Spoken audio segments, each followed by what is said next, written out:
um, a little restaurant in a little area where there was like more high market shops, but we didn't shop there. Okay. And we ate there and we had food and That's pretty cool. it was good. All right, we have lots of people from the media here and some from schools Really? as well. I never guessed. Some from schools as well, they're here.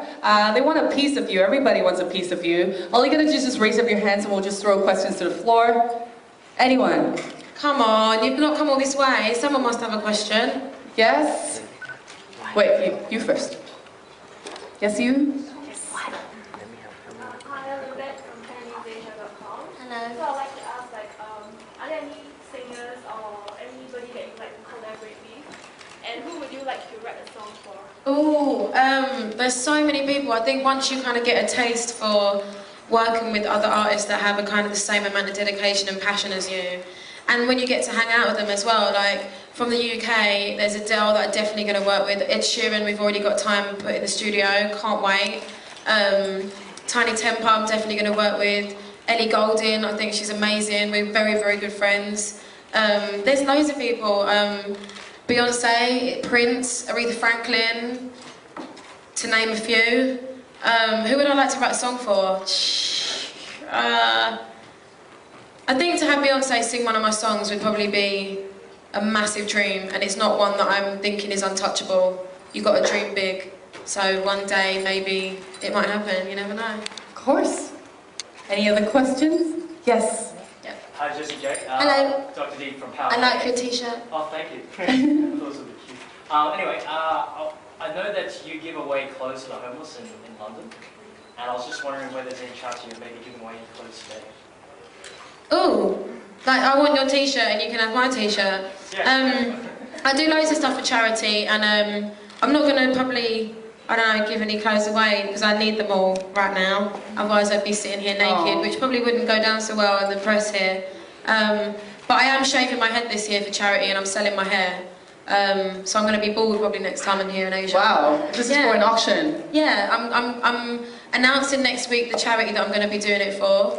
And I'm excited to be able to raise money for people that need it more than, you know, than I do, and just to be able to give back. And when I broke my foot, I went to hospitals and met kids that had dreams that, you know, maybe thought that they couldn't reach them, and the money that I'm hoping I can raise with my fans and people across the world can go towards giving them something that they can enjoy. So That's so cool. yeah. I want the strand of her hair.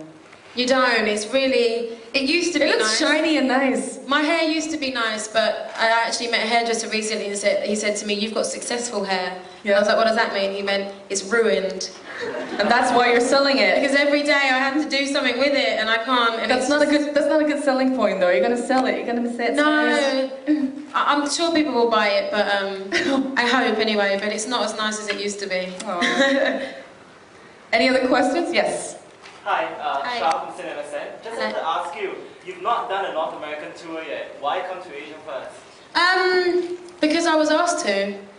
And I never turned down an opportunity to meet fans and do a show in a place that I've never been before.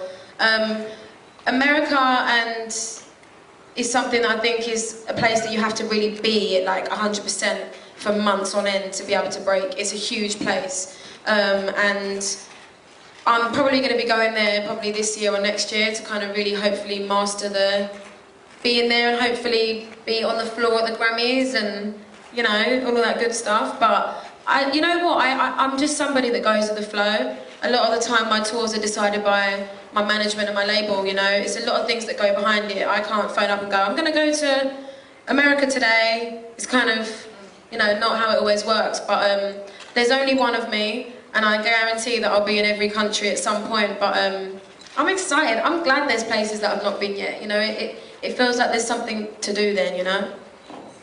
Anyone from here? Yes, you. Hello. My name is Clara from Campus Magazine. For your single, Do It Like You Do It in a music video, you do all these kinds of like masculine things, like you grab your crotch, it's all fun and everything. But do you think that guys are intimidated by what they see? Probably, but I don't really care. The whole point of that song was to make an impact and get people's attention, and I definitely think it did that. I actually wrote the song after being at a club and seeing guys doing it, and I think that there's this stigma that exists that if guys you know, dish out money and have girls all around them, and it's okay, it's cool. If girls do it, it's a completely different story. You know, I'm not going to name the words that are used, but we all know what they are. And it's not fair, it's not an equal understanding, and it was kind of my middle finger up to the industry to go, we can do it just like you, and it's okay.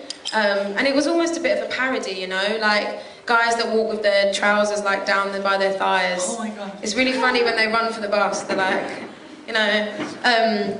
But it's just taking the mickey, you know, it's not too serious, but yeah, I thought it was a fun song, and I wanted, in the song I'm not saying like, I've never once said like, oh I hate men, or, it's not about that, it's about just everyone being like, we all can do it the same, you know, it's all good, we can all grab our crutches and wear our hats low. Not all the time, when it's appropriate. All right, there's one from there. Hello, Hi. Charmaine from 91.3. Just got 2 quick questions. What do you think your similarities are with Katy Perry, if any? Oh. Do you know what? Comparisons are so... this can sound really rude. They're really lazy, because me and Katy Perry are completely different artists, and if you come and see our live shows, we're very different. We're both very passionate, we're both funny, we both love our fans, we both give everything in our songs, we both work with similar producers.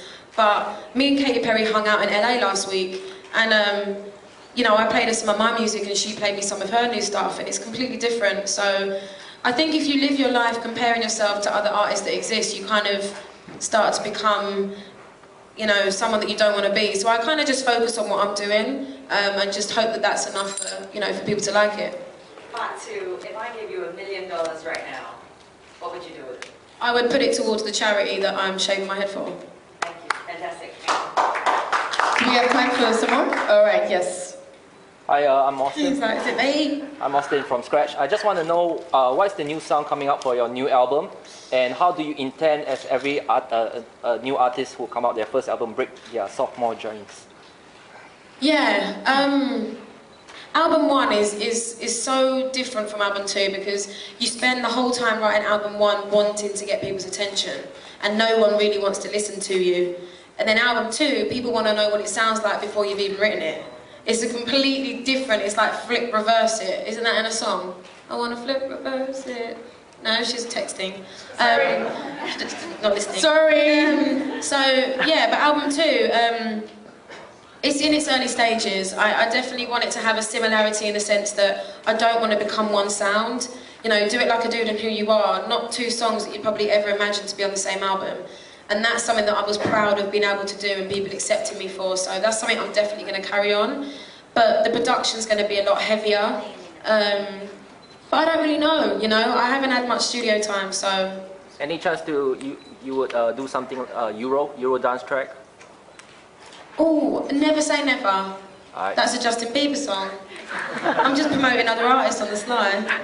One from them. I'm Jill Hi. from Fever Avenue. I'd like to know, as a songwriter yourself, is there any song out there that you would claim as your own, you want to claim as your own? The one song that I wish I'd written that I adore is Love on Top, Beyonce. Oh, so good. Like, baby, you're the one that I want. It's so good. See, only you can do that. See, when I try to sing along No, with but that the song, thing which is, I love as well, just fail. Every singer has probably tried to do that key change. And when you think it's ended, it goes even higher. Yep. At Last, Etta James. Oh, I wish that was my song. There's many songs, you know. There's many songs. Whitney Houston, I Will Always Love You. Yeah. Cool. And just one here. Hi. If you could tell your younger self anything, what would you tell yourself? Like if you're younger. What would I have told myself if I was younger? That a lot of the time when people are mean, it says more about them than you. Things will get better. A smile goes way further than a frown. It does, it really does. I don't waste my time being in a bad mood. And when I was younger, obviously, do you know what I will say? When I was younger, when I wrote songs, I always had to have a happy ending. I think it was a thing where I had to feel like I was scared that things wouldn't get better, you know? I was kind of young and naive in the sense that all my songs on my first album when I was 17 and 16 when I was writing stuff was all about, it'll be okay, and I'm not afraid now to be sad, because as long as you know that you can pull yourself out of it and not bathe in it and soak yourself in it and be like, I feel sorry for myself, then it's okay. So I think when I was younger I'd have just said, like, snap out of it, cheer up, get over it. I'm so in love with your side profile. I really am. Thanks. I just couldn't stop looking at you. Any more? Yes, one at the back. Hi, I'm Tiffany from Magazine. Yeah, Jessie, you'll be famous on the upcoming UK version of The Voice. What are you looking for in the contestant? Well, we've actually done everything up until the live shows, and it airs on Saturday night. And to put it, you know, nicely, I'm actually really scared. Like, for people to see that completely different side of me. Are you gonna be like a bitch on it? I didn't think I was allowed to say bitch. That's why I said it for you. Do you know what? I've gone in it and I've gone onto the show being myself. Like, I'm really silly, I just say stupid things, but I'm also very serious, and I'm very much someone that's very honest, and the TV executive producers have made it very clear to me that I'm the one that gives tough love. So I don't want to be, like, you know, branded or pigeonholed as a certain type of judge, because I can only be myself. But what I've been looking for is everything from someone that doesn't feel defeated, that works hard, but that also holds their mic right, that breathes right, that understands that you have to make sacrifices to survive. You know, that when you're on your phone for 3 hours and then you've got 4 hours of promo, your voice is going to die out. So there's lots of different things, but anyone that I buzzed my chair for was just someone that I felt like gave me a fire in my belly. And there were people that I turned around for that Will, Tom and Danny didn't. You know, it's all about taste, you know. Tom Jones, I mean, he's like, I'm literally sitting next to, like, the musical dictionary. He's like, I'm a sponge and I'm just soaking up everything he says, because he knows so much. And he's been around for so much of what music has gone through. will.i.am, like, owns his own record label, has written some of my favourite songs. He's written Ordinary People. You know, he's the nicest guy. Danny's such a good songwriter, incredible voice. So I'm just like a kid who's gone back to school that's just being filmed for TV. So I don't know. I don't know how I'm going to come across. I hope I don't know. I hope I don't come across as a bitch. You said it! Dun, dun, dun. Alright, there's one question there. Hi, I'm Nicholas from Youth.sg. Just wondering, when you're writing your music, who or what do you get your inspiration from? You know what, when I first started writing, it was very much things that I'd gone through, but I think I've understood now that my life isn't dramatic enough for me to just draw from me, and that I kind of now draw from people that are close to me. You know, I write songs about friends that are going through stuff in relationships, or I might, you know, be in my car and driving along and I see two people arguing and I write a song about that, or what I think it was about. Or I think inspiration just comes from the smaller things in life. And I always say that a 3.5-minute song shouldn't represent everything. It should just be an exaggeration of a moment that existed. Like, I probably might even be able to write a song about this, you know? It's moments that you don't expect to happen that make music interesting.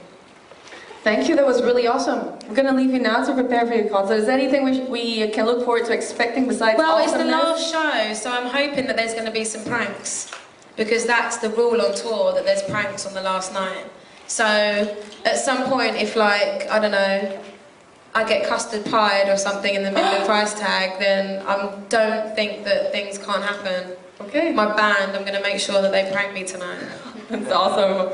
Looking forward to that one. Thank you so much, Jessie J, everybody. Thank you.